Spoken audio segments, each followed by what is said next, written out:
Hello, everyone. Welcome back. Melvina here for week 34 poetry.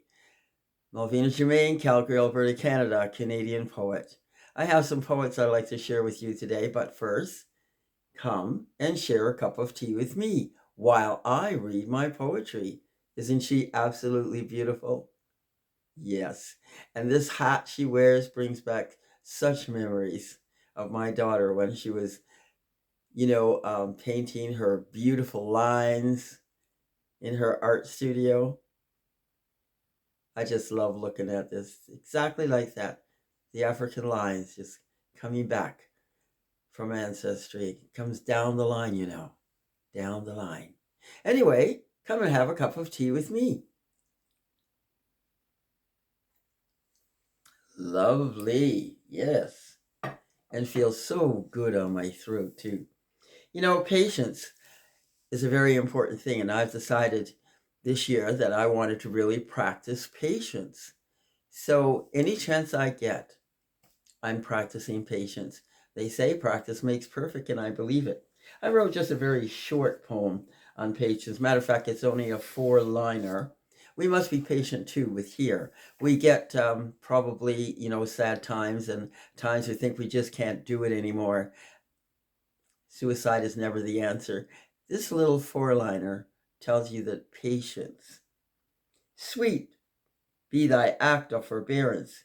Guide me through life's glorious sea. Let me sit in God's tranquil light of calm and wait for him patiently. Be patient. Your time will come when it's time for you to cross over and walk on that heavenly shore.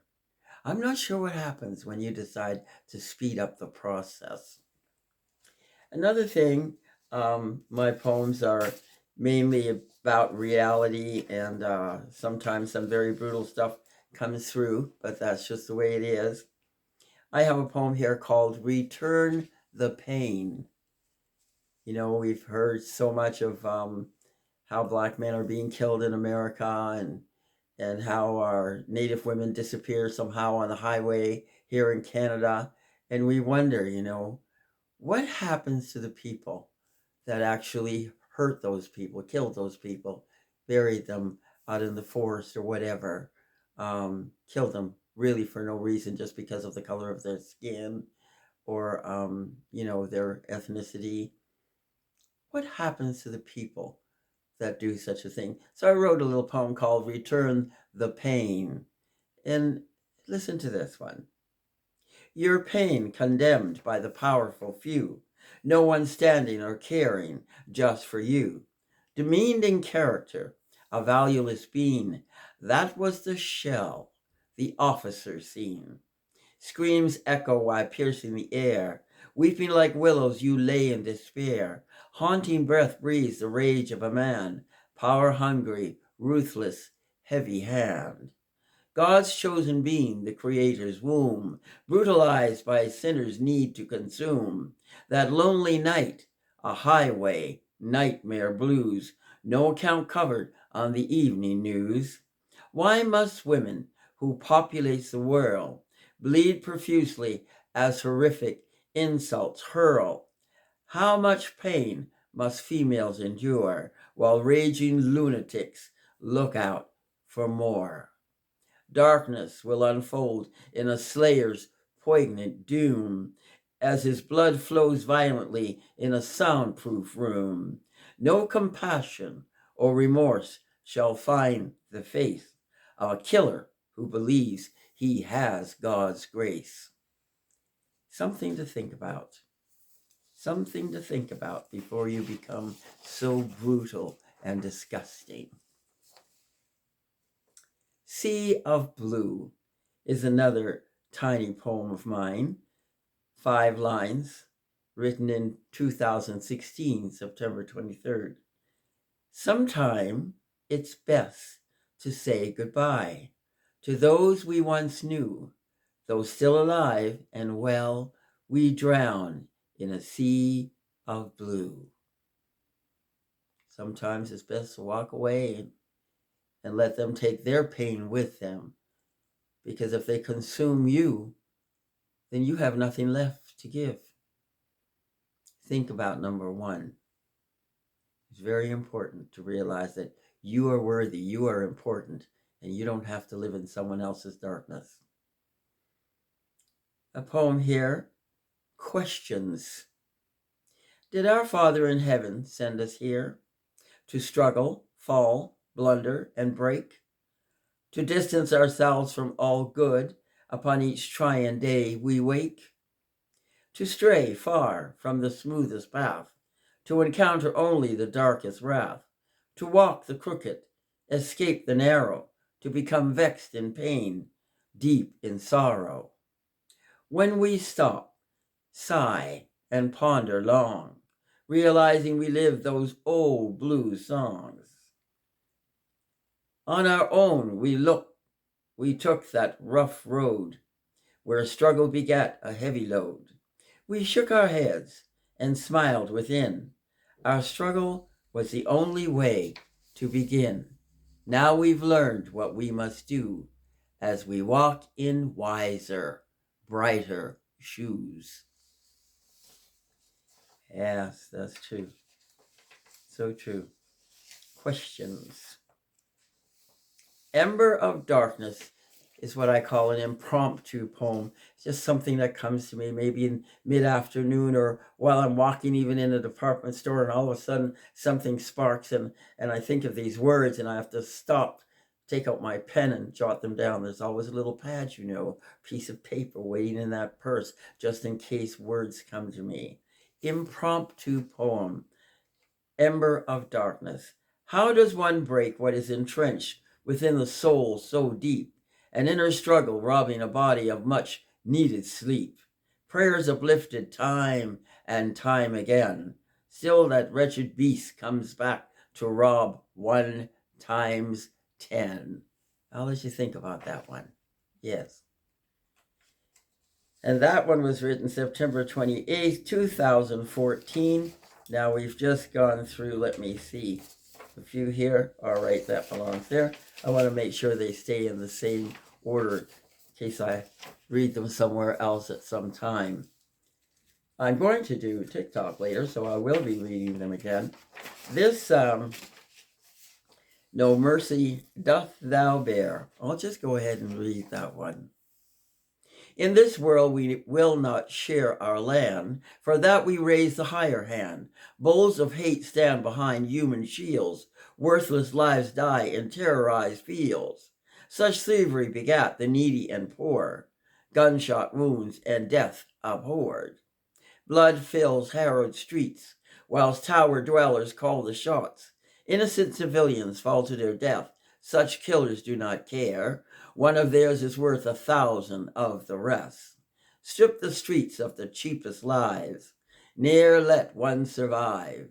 These are the words of the mighty few. Paint that picture, paint it true. Think about it. Very sad indeed. Cute little poem that follows that. You Touched Me. 4-liner.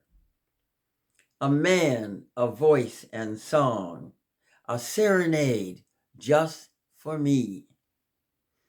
As a songbird, you came along and touched me abundantly. Oh, I remember why I wrote that poem. It was a day that I was performing at a event here in Calgary, and I was on stage for a little while. And I read my piece, did what I was asked to do, came off stage and sat down beside my daughter and my very good friend. And all of a sudden, there was a man sitting behind me, singing to me. And I didn't know what was going on. And I looked at my daughter, and my daughter was, what is this? My friend was snickering away.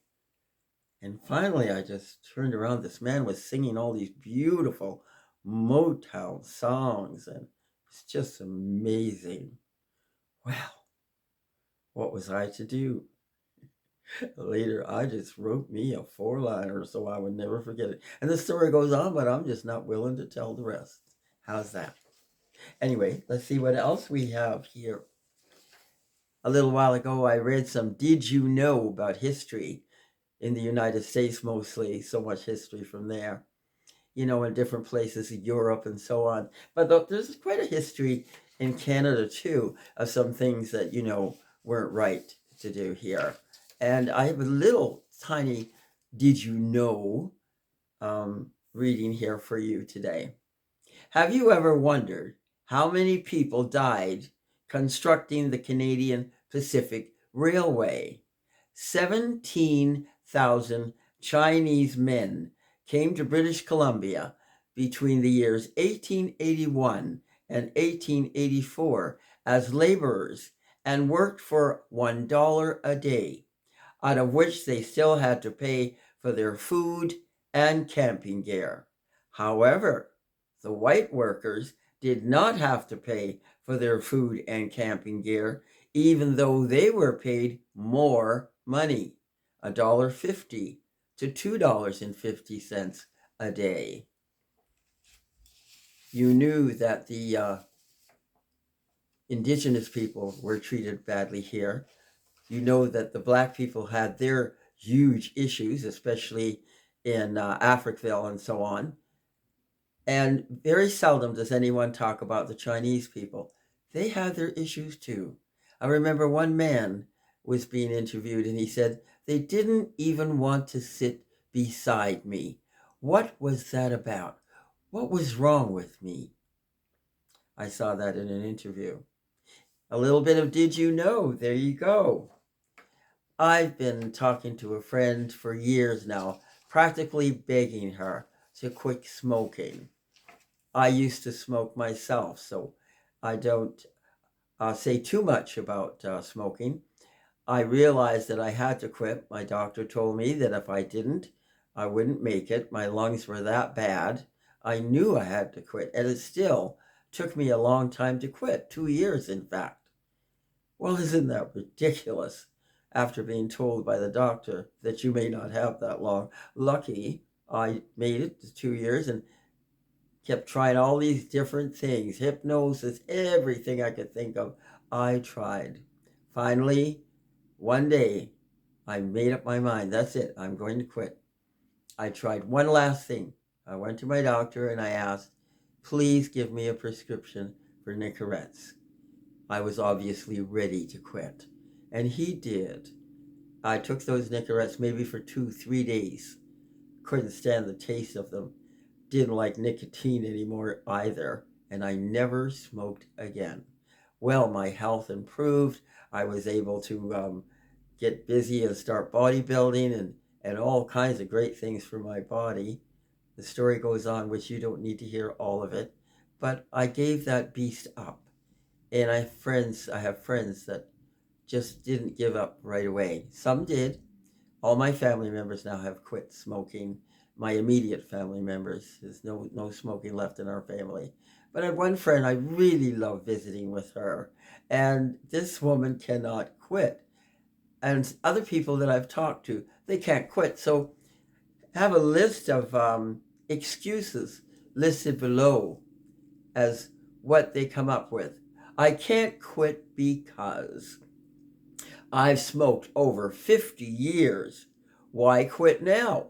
Well, they've hurt themselves so much. Why quit now? They don't think they can get better. Well, we know that the body is a marvelous thing, and you can get better, and you will feel better, and you will think much better of yourself for being able to, get rid of that horror that you've been infecting yourself with for all those years. I'll become stressed if I quit. Well, yes, you probably will the first 2 or 3 days, and then that will leave. Just give yourself a chance and try. I'll gain too much weight. Well, I can't say too much about that because I quit and I certainly did gain the weight. I was a tiny little nothing when I got married and I smoked like a chimney. And then when I quit, that weight poured on. Why? Because I enjoyed the taste of the food. So if I didn't consume so much food, I wouldn't have gained the weight. So we have the answer there. We know what the answer is. Oh, heck, the damage is already done. Yes, you've done a lot of damage to yourself by smoking, but you know it can go away. Your body will fix itself. It'll help. You'll live a few more years. What the heck? You've got nothing to lose and everything to gain. Quitting won't make a difference in my life. It's too late for me. It's never too late. That's simple. I tried. I can't quit. So you've told yourself now that you can't do it. And your thoughts make it come true. True. Secondhand smoke is bullshit. It doesn't hurt anyone. That's a lie. I stopped visiting my friend because of secondhand smoke. Became so ill. And I thought, you managed to quit smoking. And now you're visiting a person that smokes. You come home not feeling well, you don't smell good, and now you're sick. Well, I couldn't talk to her about that because she would never believe it anyway. I'm addicted. I can't do anything about it. But we know addictions are difficult, and smoking, I'm told, is one of the most difficult addictions. So they're right about that. And it's not just my friend, by the way. These excuses come from a lot of different people. Buses and trains are more lethal than cigarette smoke. I've heard that one. Or you're sitting out and you're at a restaurant outside and the cars are going by, you're breathing that in, so that's bad too. Well, you're not breathing that in all day long. You're not walking up behind a bus or a car and breathing in the fumes just because you want to, but you're smoking all day long. Mabel died from lung cancer and never smoked a day in her life. Have you heard that one? Have you used that one yourself? You're going to use other people that died because they had lung cancer? They might have got that lung cancer again by consuming smoke, secondhand smoke somewhere. Think about that. I'm going to die anyway. Well, isn't that ridiculous? We all know we're going to die anyway, but while we're here, why not live the best we can? It wasn't my smoke that bothered you. It must have been something else. Denial, denial, denial. Well, the time is just not right. I'm not ready to quit just yet, but I know I will one day. One day may never come. I like smoking and could care less. Well, that is the most truthful thing that I probably have ever heard. Did I cover them all? I believe I covered them all. There was 15 excuses there. And I'm sure the list goes on. The list goes on. Now, let me see. I told you about the Did You Know? I read about the smoking. I've gone through pretty much the poems that I wanted to go through today. And here is a poetry album, Poems by Melvina Germain. I brought that along in case there happens to be something in here that I might want to read to you today. I've read this poem to you before, I Miss You, Mother Africa. I've read that before. It's beautiful. I have a poem here called, oh, there's another little four-liner. I love my four-liners. Ebony's Hell, it's called. Hurled stones rock thy cradle. Sleep not on velvet sheets. Red eye full of fire. Torment lives within thee deep. Oh, powerful words to think about. Powerful words. I'm Yours is the name of this poem. I feel you in the breeze of wind splayed across my back. You touch me with a subtle wisp of a feather on my face. I'm embraced by you, captured within the fabric of your space, and totally mesmerized by you within this universal stage. I'm yours in every waking moment. Yours in slumber always be. It is you I seek with weeping eyes. You will be a part of my destiny. When the trials of pain fell upon me, and my heart bled with sadness, though darkness hovered as a cloud of dust, you were the only one to trust. My heart was heavy, my body weary, as you carried me through rough waters of life, through every storm, every broken ledge, every crumbling rock.